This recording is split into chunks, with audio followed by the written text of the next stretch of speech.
안녕하세요. 저는 경기도에서 전원주택 살이를 하고 있는 40대 초반의 여자예요. 늘 매해 이맘때쯤이면 꼭 제 속을 흔들어 놓던 김장, 그 김장이 올해도 아니나 다를까 저를 뒤흔들어 놨고 이렇게 사연까지 쓰도록 만들었습니다. 이제는 김치만 봐도 속이 울렁거릴 것만 같은데요. 제가 사랑하는 김치를 이대로 싫어하게만은 할 수가 없어 속이라도 풀려는 마음으로 사연을 적어봅니다. 사연 다 쓰고 시누이들한테 링크 전송도 할 거니까 댓글도 많이 좀 달아주세요. 도서가 없는 글이더라도 화가 난 며느리라는 걸 감안해 잘 읽어주시고요. 저는 이제 결혼한 지 12년 차입니다. 10년이라는 강산을 한번 넘겼으니 절대로 짧은 결혼 생활을 한 것도 아니었죠. 저희 남편은 사업을 하는 사람이지만 일이 잘 풀리지 않아 여러 개의 사업을 돌려하며 어떻게든 돈을 벌어오는 가장이었어요. 하나를 진득하게 하지 못하고 조금 돈이 벌리면 이것도 하고 저것도 해가면서 돈 나갈 곳만 만들어내는 능력 없는 사장 말이죠. 그러다 보니 정작 그 속을 들여다보면 남아있는 게 하나도 없었습니다. 무슨 사업을 또 한다면서 제 앞에서 자랑은 엄청 하는데 통장으로 들어오는 생활비는 10년 전이나 지금이나 변한 게 없었어요.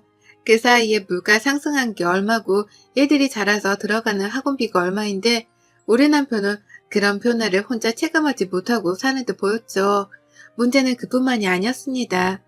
살다 보니 집을 팔고 전원살이를 하게 되는 날이 다 찾아오더라고요.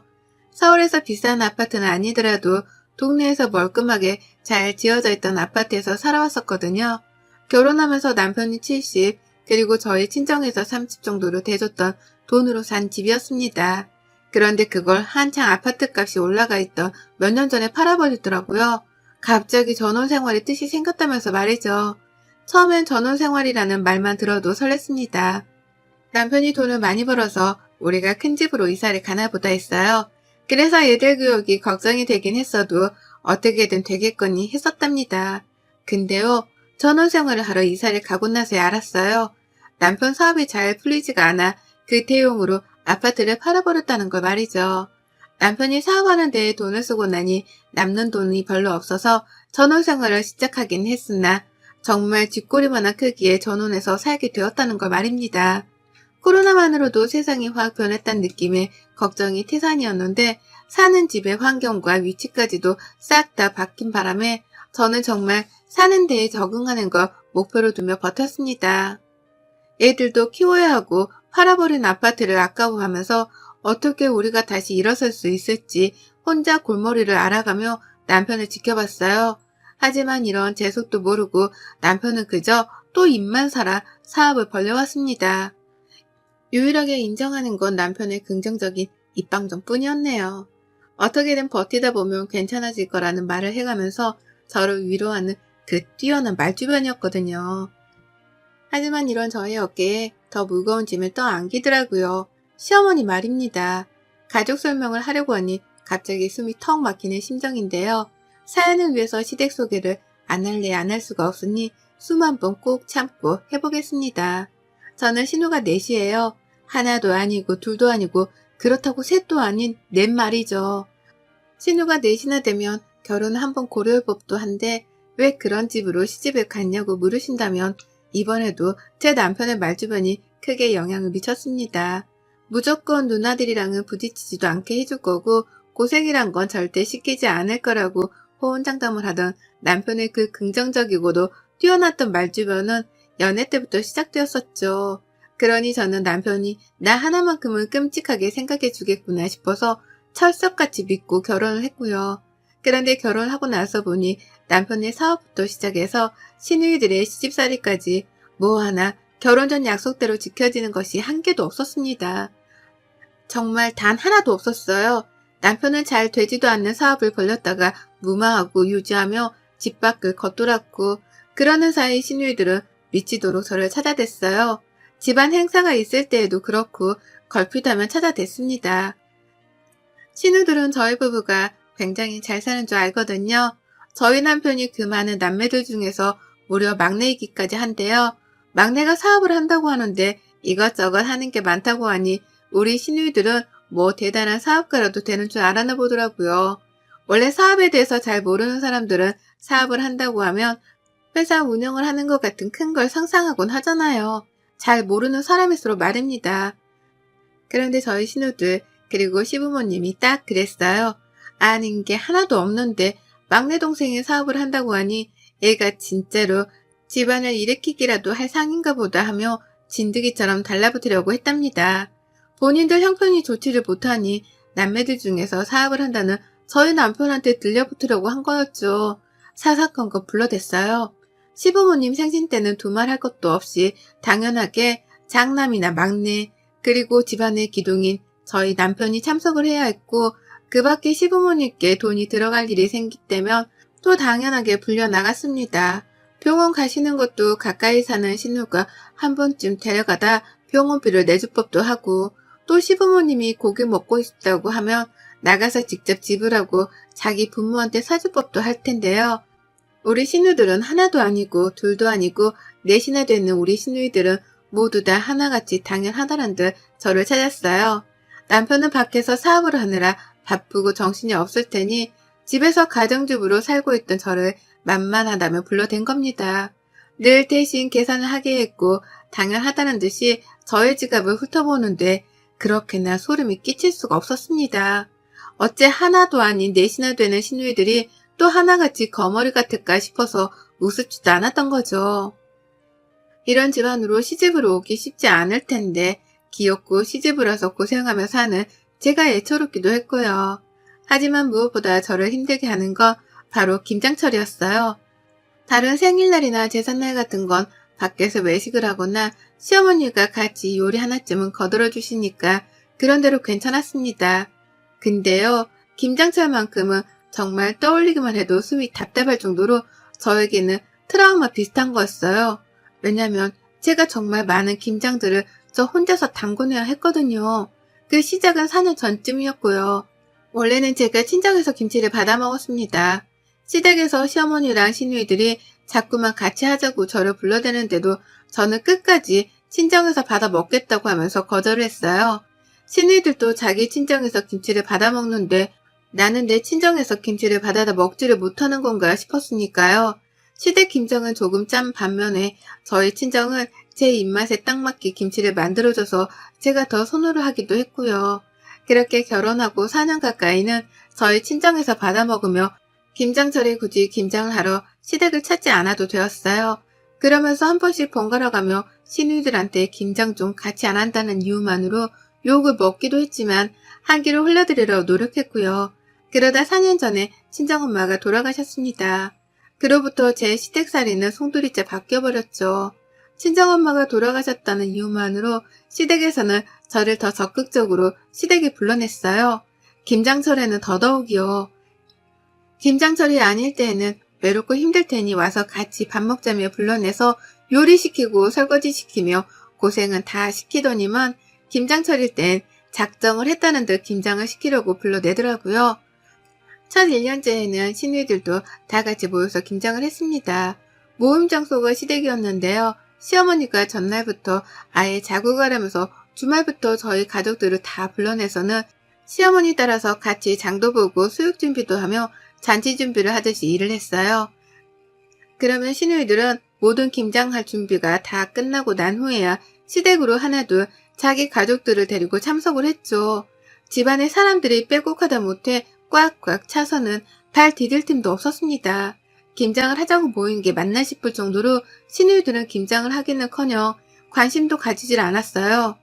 자기 애들을 챙기질 않나, 갑자기 속이 울렁댄다면서 방 안으로 들어가 눕지를 않나 하다 손목이 아프다는 이유만으로 손 하나 까딱하지 않고 지켜만 보다가 김장이 다 끝난 후에야 수육을 먹겠다며 그 무거운 돼지고기를 손으로 직접 치켜 들어 올리는 신우도 있었습니다. 이것들이 나를 가지고 장난을 하는 건가 싶었죠. 하지만 너무 피곤하니까 어떤 말도 나오지를 않더라고요.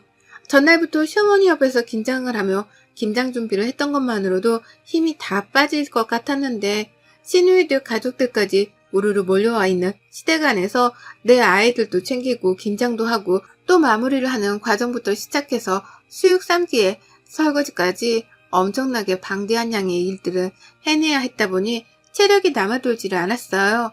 그리고 그 후 얼마 지나지 않아서 저희가 바로 경기도로 이사를 가며 전원살이를 시작하게 되었는데요. 시누이들이 소름 끼치도록 이 말만 번갈아 하더라고요. 다음 김장은 너네 집에서 하자. 라는 말을 말이죠. 그렇게 저희 집에서는 김장이 본격화되었답니다. 시가족들이 모두 다 서울에 살고 있었는데요.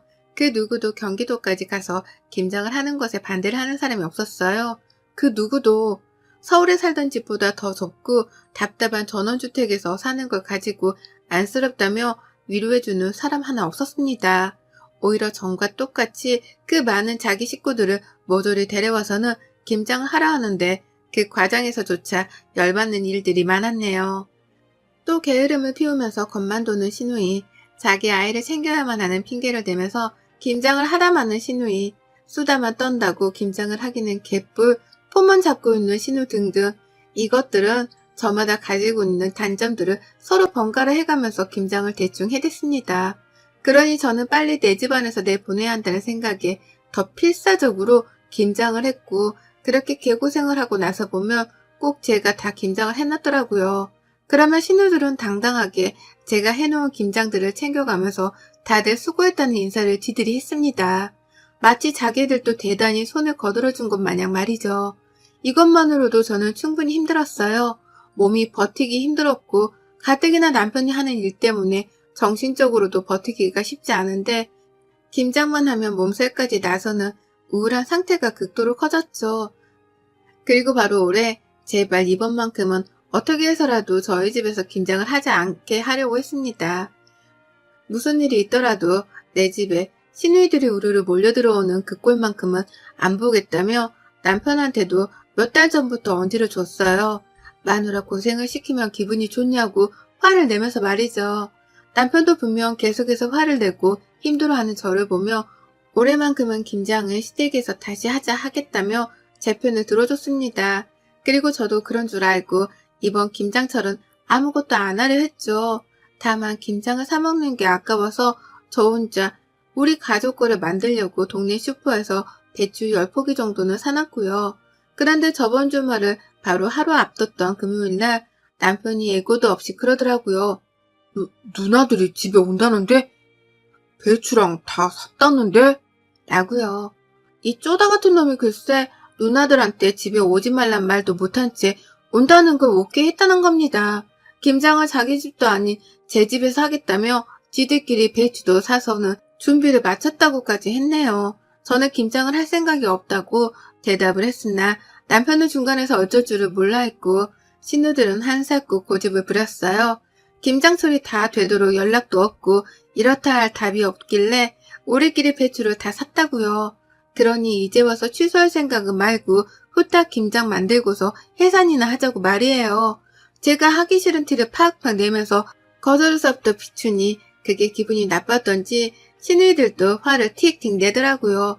그러면서 김장만 만들고서 후딱 해산할 테니 자기들을 시집살이 시키는 못된 신우로 만들지 말라는 말까지 했답니다. 정말 적반하장도 이런 적반하장이 따로 없었네요. 그리고 전 결국 무능하고 줏대없는 남편 때문에 시누이들을 다시금 제 집에 들이게 되었답니다. 맘 같아서는 당장이라도 집안을 뒤집어 놔서라도 거절을 하고 싶었지만 이미 배추를 100포기나 사놨다는 시누이들의 말, 이미 김장 준비 다 해놓고 한 달 전부터 우리 집에 올 계획을 세워놓고선 약속을 비웠다는 시누들의 말에 부담감을 100kg 정도는 떠안은 채로 시누들을 집에 들이게 되었어요. 그리고 시작되었죠. 며느리만의 단독 김장 퍼포먼스가 말이에요. 다 같이 하는 줄 알았습니다. 오지 말란 티까지 냈는데 집에 오겠다고 하는 걸 보면 적어도 김장하는 걸 옆에서 도와주기라도 할 줄 알았어요. 그런데 도와주거나 도와주라는 척을 하기는 개뿔, 이것들이 작정이라도 한 듯이 김장을 안 하더라고요. 김장을 하려면 배추를 소금에 담궈놔야 하잖아요. 배추를 절이지도 않으면 그게 무슨 김치겠어요. 그런데 신우들은 새 배추를 가져와서는 저한테 소금에 절여놓으란 심부름부터 시켰어요. 신우들이 한 건 배추를 씻어주기만 한 것뿐이었고요. 그렇게 저는 얼떨결에 김장을 빨리 해줘야겠다는 생각 하나만으로 배추에 소금을 절이기 시작했고 그게 절여지길 기다리는 시간 동안 시누이들이 내 집안을 해주고 다니는 걸 구경해야만 했습니다. 소금 뿌리고 절여지는데 거의 6시간 정도 넘게 걸렸는데 그 과정에서 시누이들은 그냥 제가 주도하는 김장을 옆에서 깨작거리며 도와주기만 했죠. 누구 하나 그 무거운 배추들을 직접 나르거나 물기를 짜낼 생각은 안 하더라고요. 다 제가 하는 걸 구경만 하다가 한 번씩 이러다 하루 종일 김장하겠다 라는 말을 거들며 잔소리만 던질 뿐이었답니다. 거기서 저는 이미 몇 번이고 화가 나 분노가 차오르는 상태였죠. 그리고 저는 그날 밤 12시를 넘겨서야 김장을 모두 다 끝냈어요. 그 사이 무슨 일이 있었는 줄 아세요? 신우들은 절여진 배추에다가 제가 직접 만들고 섞은 김치 속으로 어떻게든 김치를 만들긴 만들었는데 지들 거 몇 포기만 만들고서는 힘들다고 하나둘 나가 떨어지더라고요. 아무도 끝까지 이 많은 배추들을 책임지고 김치로 만드는 사람은 없었습니다. 급기야 자기들은 배추를 사왔으니 김치를 담그는 노동은 제가 당연하게 해야 한다는 말까지 하면서 지들끼리 TV 앞에 가서 앉더라고요. 사오라는 말을 한 적도 없는데 지들이 멋대로 사와놓고서는 저한테 김치를 담그라 하다니 화가 나서 거칠어지는 숨소리에 괜히 걱정이 되었던지 남편은 뒤늦게야 나서서 저를 도와주긴 했어요. 하지만 김장을 담그다 보니 눈물이 차오르는 걸 어쩔 수가 없었습니다. 그리고 결국 김장을 12시가 넘겨 끝을 내고 난 후 제 집 거실에 널브러져 잠이 든 시누이들과 그 가족들을 보며 저도 모르게 결심을 했죠. 내가 지금 당장에 죽는 한이 있더라도 이것들하고는 평생 안 보기 위해서라도 쫑을 내야겠다고 말이에요. 다시는 이것들과 마주보지 말아야겠다고 말입니다. 어떻게든 빨리 해치워서 내 집안에서 나는 김치 냄새라도 빼려고 서두른 건데 정신을 차리면서 김치를 만들고 있다 보니 모두가 잠이 들었던 그 한밤중 저는 혼자서 김치만큼이나 시뻘거진 제 얼굴을 다독여가며 그 모든 분노를 평생의 인내심을 가지고서 참아냈어요. 그리고 다음날 아침 저는 시누이들이 사오고 담그지도 않은 그 100포기의 배추들을 모조리 다 콩알만한 집 앞 마당에다 버렸습니다. 네, 저희가 따로 잔디를 심은 것도 아니라서 완전히 흙바닥밖에 없는 마당이었는데요. 그 마당에다가 제가 기껏 고생하고 피땀 흘려서 만들었던 그 배추 100포기를 아낌없이 바닥에 버렸어요. 재활용을 하지도 못하도록 하나하나 겹겹이 쌓아놓지도 않은 채 흙바닥에 펼쳐서 버려놨죠. 새벽같이 그 짓을 했던지라 조금 시간이 지나고 보니 벌써 하나둘 배추들이 푹 숨이 죽기 시작하더라고요. 그 꼴을 보니 속이 시원한 게 이거다 싶었네요. 내가 지금 원하는 건 시누이들한테 제대로 화풀이를 해줘가면서 시누이들이 빈손으로 김치를 가져가지는 못하겠구나 싶었던 거죠. 그리고서 저는 괜히 소심하게 발로 흙을 차버리며 배추들 위에다가 또다시 흙을 뿌렸답니다. 그리고 저는 그날 남편을 깨워 가장 먼저 마당이 널브러진 배추를 보여줬어요. 남편이 처음에 헛것이라도 봤나 싶었는지 잠시 멈칫하다가 뒤늦게야 배추 정체를 알아내고는 문 앞에서부터 비명을 지르면서 마당으로 뛰어가더라고요. 집 앞에 시뻘건 배추들이 그 꼴을 하고 있으니 처음 한동안은 잠시 충격을 받았던 겁니다. 그러면서 다 버린 거야? 그걸 다 버린 거야? 라고 더듬으며 물어를 보는데요. 저는 놀라는 남편과 상반되게 끝까지 태연하게 굴었답니다. 그리고는 그 상태로 모든 배추들을 다 버렸다는 설명도 해줬고 그 상태로 뒤도 생각 않고 이혼을 하자는 선전포고도 날려버렸어요. 내가 너랑은 두 번 다시 못 살겠다. 신우가 하나도 아닌 넷인데 그 넷을 다 상대하고 사는 내 팔자도 이제 그만 끝내고 싶어. 이렇게 더 살다가는 내가 제명에 못 살 것 같으니까 내 인생 방해 그만하고 이쯤에서 쪽내자. 이쯤에서 갈라서고 다시 니들 누나 내 눈앞에 띄게도 하지 마. 라고 하면서 말이에요. 남편은 여전히 배추 앞에서 정신을 못 차리며 하나라도 건질 게 있나 싶은지 하나둘 가까이가 들여다보기 시작했습니다. 그러면서 수도호수를 찾더라고요. 흙더미라도 물로 씻어내면 괜찮을런가 싶어 말이에요. 그런 남편을 뒤로 한 채 저는 뒤에서 그럼 그렇지 라는 혼잣말을 하며 집으로 들어갔어요. 그리고는 곧장 제 방 안으로 향해 짐을 쌌습니다. 남편 차키를 제가 쥐고는 차 안으로 짐을 마구마구 쑤셔 넣었어요. 하다못해 집에 있던 쌀가마니까지 챙겨 넣었으니 완전히 집을 거덜내려 했다고 보면 되겠네요. 워낙 벌이가 시원찮던 남편이어서 돈 될 만한 물건을 놔두고 사는 편은 아니었습니다. 그 덕에 짐이 많지는 않았지만 제가 챙길 수 있는 것들은 죄다 챙기려 했어요. 아이들까지 말이에요. 그리고는 차에 시동을 거니 시동 거는 소리에 남편이 그제서야 반응을 하더라고요. 여보, 가은아! 라고 하면서 분단선 앞에 놓인 가족을 찾는 것 마냥 울부짖으면서 달려왔습니다. 하지만 저는 이혼을 선전포고 하던 그 순간까지도 배추 걱정이나 하며 배추와 안마 서성이고 있던 남편이 괘씸해서 그 길로 시동을 걸고는 집을 도망쳐 나왔답니다. 곧장 친정으로 향했고 짐을 푸는 저를 보며 친정 부모님도 충격을 받긴 마찬가지셨어요. 다만 쌀가마니까지 챙겨온 딸의 모습이 안타까우셨는지 저희 아이들을 안아주며 아무 말 없이 집안에 들여보내주시더라고요. 저는 그 길로 이혼 서류를 떼서 남편한테 퀵을 보냈습니다. 평생 가정주부라 급하다 할 게 없으니 퀵 배달이라는 걸 써본 적도 없는 저인데 이혼 서류를 배달시킨다며 이런 배달업체를 다 이용해 봤네요. 남편은 차가 없어 이동이 어려운지 바로 찾아오지도 못했어요. 시누이들은 전화통에 불이 나도록 전화를 걸어왔으나 제가 다 씹었고 결국 남편은 이혼 서류를 받고 나서야 저희 친정으로 찾아왔어요. 하지만 저희 부모님은 집에 들여보내주기는커녕 안 가면 경찰을 부르겠다고 으름장을 놓으셨고 남편은 결국 제 얼굴을 보지 못한 채 돌아가야 했답니다. 오늘아 택시비도 들었을 텐데 아무 소득 없이 들고 있던 이혼 서류를 그대로 들고 집에 돌아갔답니다. 저는 이혼을 해줄 때까지 남편을 보지 않겠다고 재차 선전포고를 했고 재산 분할을 위해 소송도 걸겠다고 했네요.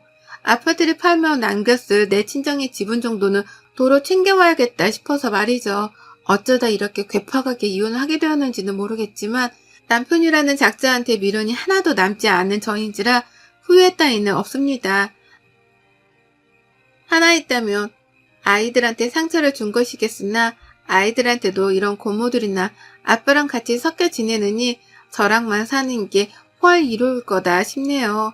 김장 덕분에 시댁 식구들은 걸러야만 하는 인간들이라는 거 오래전부터 배웠는데 이제서야 행동으로 옮겨 이혼하려 하는 저를 기특하다 칭찬해주고 싶습니다.